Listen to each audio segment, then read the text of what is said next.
আসসালামু আলাইকুম দর্শক, আজকে অনেক দিন পরে আপনাদের সামনে উপস্থিত হয়েছি নতুন এক মেহমান নিয়ে, শাকিলুর রহমান। ওনার সাথে আজকে কিছু বিষয় নিয়ে আলোচনা করব। আজকে আমাদের বিষয়টা হচ্ছে যে উচ্চশিক্ষিতের মধ্যে বেকারত্বের হার এত বেশি কেন, আমাদের শিক্ষা ব্যবস্থার ভুলটা কোথায়, এটা নিয়ে আমরা একটু আলোচনা করব। হ্যাঁ শাকিল ভাই, আপনার এটা কি মনে হয় যে বাংলাদেশের শিক্ষা ব্যবস্থার মধ্যে ভুলটা কোন কোন জায়গায় হইতেছে, কেন যত দিন যাইতেছে বেকারের সংখ্যা তত বাড়তেছে? যেমন 2012 সালে যেটা ছিল, 2024 সালে এটা আরও বাড়ছে, 2026 সালে আরও বাড়ছে, আর সামনে নাকি আরও বাড়বে। তাহলে এই বাড়াটা থামবে কবে? এরকমই বাড়তে থাকবে, আর এটাকে আমরা সবসময় অ্যাকসেপ্ট করে নেব? এটা নিয়ে আপনি যদি কিছু বলতেন। ধন্যবাদ রাকিব ভাই আমাকে এখানে দাওয়াত দেওয়ার জন্য। এশিয়ার মধ্যে সবচেয়ে বেশি শিক্ষিত বেকার হচ্ছে পাকিস্তানে 16%, দ্বিতীয় অবস্থানে হচ্ছে বাংলাদেশ। এটা সংখ্যাটা হচ্ছে প্রতি 3 জনে একজন শিক্ষিত বেকার। টোটাল 27% গ্রাজুয়েট ছেলেপেলে বেকার। কেন? এর এক নম্বর কারণ আমার মনে হতে পারে যে আপনার যেই এক্সিস্টেন্ট যে শিক্ষা ব্যবস্থা, এর সাথে আপনার ইন্ডাস্ট্রি একটা মিসম্যাচ রয়ে গেছে। মিসম্যাচটা কি? এখন আমরা যে সমস্ত সাবজেক্ট পাবলিক ইউনিভার্সিটি বলেন, আপনি ন্যাশনাল ইউনিভার্সিটি বলেন, এখানে পড়ানো হয়, যেমন ফিলোসফি, হিস্টোরি, সোশিওলজি এবং অনেক সাবজেক্ট আছে, এগুলোতে পাশ করে সে আলটিমেটলি আমার বাংলাদেশে দরকার কি? আরএনজি সেক্টরে টেক্সটাইল ইঞ্জিনিয়ার। আমার দেশে দরকার হচ্ছে আপনার ভোকেশনাল টেকনিক্যাল লোক। কিন্তু আপনি প্রতি বছর 7 লাখ গ্রাজুয়েট বের করতেছেন। আমার এত গ্রাজুয়েট দরকার নেই। I need a vocational trained person, those have a skill and they add the value of our market. আপনি জানেন যে প্রতি বছর 10 লক্ষ কাজ তৈরি হয়, কিন্তু আমার বেকার প্রতি বছর 20 লক্ষ। তাহলে তো 10 লক্ষ ঢুকতেছে, বাকি 10 লক্ষ এভাবে অ্যাড হতে হতে কোথায় যাবে? যার ফলশ্রুতিতে আমি একটা আর্টিকেল পড়ছিলাম ওয়াল স্ট্রিট জার্নালে, যে তারা বলছে 25 সালে যে বাংলাদেশে শিক্ষিত বেকার হচ্ছে 16%। কিন্তু মজার ব্যাপার হচ্ছে, আমরা যদি পরিসংখ্যান ব্যুরোর তথ্য দেখি, এখানে বলা হচ্ছে বেকারের সংখ্যা হচ্ছে 4%। এটা কিভাবে তারা বের করে? এটা হচ্ছে আইএলওর একটা সংজ্ঞা আছে, যে যদি কোনো ব্যক্তি 1 সপ্তাহে আপনার 1 ঘন্টা কাজ করে, তাকে বেকার ধরা হয় না। আচ্ছা বলেন, বাংলাদেশে যদি কেউ 1 সপ্তাহে 1 ঘন্টা কাজ করে, সে তার সংসার বলতে পারবে? তো এটা তো কোনো তার ডেফিনেশনের মধ্যে পড়ে না। আলটিমেটলি সরকার বলে 26 লাখ বেকার, আসলে না, বেকারের সংখ্যা 2.5 কোটির উপরে। এখন সবচেয়ে বড় সমস্যা বেকারত্ব। Number 1, we do not have a train teacher. উন্নত বিশ্বে তার জিডিপির, যেমন আফগানিস্তানের মতো দেশে তার জিডিপির 4% শিক্ষা ক্ষেত্রে ব্যয় করে, শ্রীলঙ্কা ব্যয় করে 3%, ইন্ডিয়া 3%, বাংলাদেশে 1.83%। জাতিসংঘ বলে দিচ্ছে আপনি জিডিপির 6% শিক্ষায় ব্যয় করবেন। আপনার অন্যান্য দেশে হচ্ছে কি, যারা খুব মেধাবী জিনিয়াস, তারা শিক্ষকতা পেশায় যায়। বাংলাদেশে সে 10টা জায়গায় অ্যাপ্লাই করছে, সে ওইখানে জব পায় নাই, সে কি করে? সে টিচিং প্রফেশনে আসে, তার মোটিভ থাকে কোচিং ব্যবসা করে সে জীবন যাপন করবে।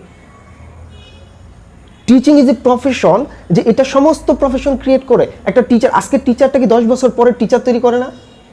তা আপনি এরকম ব্যর্থ মানুষ দিয়ে আপনি কীভাবে লিডার তৈরি করবেন? ইউ পিপল আর আপনি কল্পনা করতে পারবেন না, পুরা ডিপ্রেসড। এখন ছেলেপেলেরা খুব ডিপ্রেসড, গার্ডিয়ানরা ডিপ্রেসড। আমার সন্তান এত টাকা খরচ করে পড়াইছি, 17 বছর পড়াইছি, সে ঘরে বসে আছে, সে কোনো জব পাচ্ছে না। কেন? আপনাকে মুখস্থ করাইছি। আর আরেকটা জিনিস ইন্টারেস্টিং হচ্ছে, আমাদের পড়াশোনার সবচেয়ে খারাপ একটা বিষয় হচ্ছে মুখস্থ নির্ভর পড়াশোনা। আমরা বলতেছি আমরা আর্টিফিশিয়াল ইন্টেলিজেন্সের যুগে, রোবোটিক্সের যুগে, আমরা কম্পাউন্ড কম্পিউটিংয়ের যুগে, আমরা কোডিংয়ের যুগে আছি। কিন্তু আপনি কি করতেছেন? আপনি বলতেছেন তুমি প্যারাগ্রাফ, কম্পোজিশন এটি মুখস্থ করো, মুখস্থ করে তুমি বমি করে দিয়ে আসো। ঠিক আছে? তো মুখস্থর ফলে কি হয়? আমাদের দেশের অ্যাভারেজ আইকিউ হচ্ছে 74%, ওয়ার্ল্ডের অ্যাভারেজ আইকিউ হচ্ছে 100। 1 নম্বর হচ্ছে এই মুখস্থ বিদ্যার ফলে তার অ্যানালিটিক্যাল থিঙ্কিং অথবা ক্রিটিক্যাল থিঙ্কিং কমে যায়, নষ্ট হয়ে যায়। তো তারা কি করে? এই সমস্ত এই বেকার যুবকগুলা প্রতি বছর বাড়তে একটা ইউজলেস শ্রেণী তৈরি হয়। The people R depressed. এখন এটার পরিসংখ্যান কি? বাংলাদেশে 18% মানুষ বায়োপোলার ডিসঅর্ডারে ভুগতেছে। প্রতিদিন 10 জন সুইসাইড করতেছে। প্রতি বছর বাংলাদেশ পুলিশের তথ্য মতে 10,000 মানুষ সুইসাইড করতেছে।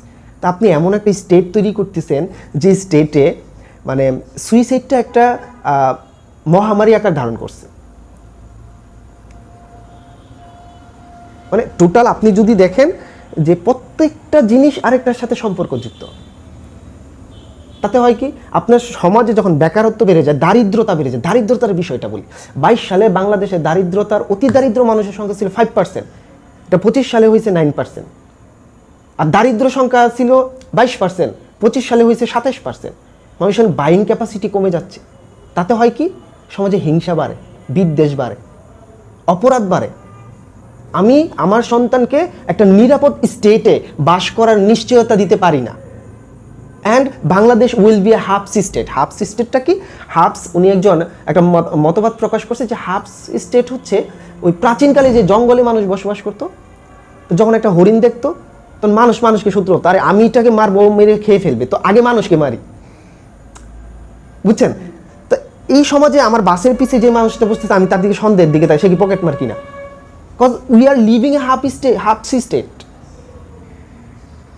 We are developing our materialistic world or materialistic element, but we do not develop our soul. এই সমাজে নৈতিকতা বিবর্জিত প্রত্যেকটা কাজ হচ্ছে।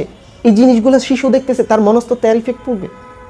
20 বছর পর আপনি একটা শিশু, সে যদি ক্রাইম করে, সে বলবে আমি ছোট থেকে ক্রাইম দেখে বড় হয়েছি। আরেকটা জিনিস, লাস্ট আমি অনেক কথা বলছি, প্লেটোর একটা কথা আছে যে রাষ্ট্র গঠিত হয় তার জনসংখ্যার, তার নাগরিকের চরিত্রের উপর ভিত্তি করে। তা আপনি ইন্ডিভিজুয়ালি একটা নাগরিক যেমন হবে, সেই ক্যারেক্টারই পাবে রাষ্ট্র। তাহলে আপনি এত বেকার জনসংখ্যা, এত বোঝা লইয়া আমরা কি করিব আমাকে বলেন? সমস্যা এখন আপনি কোনটা সমাধান করবেন?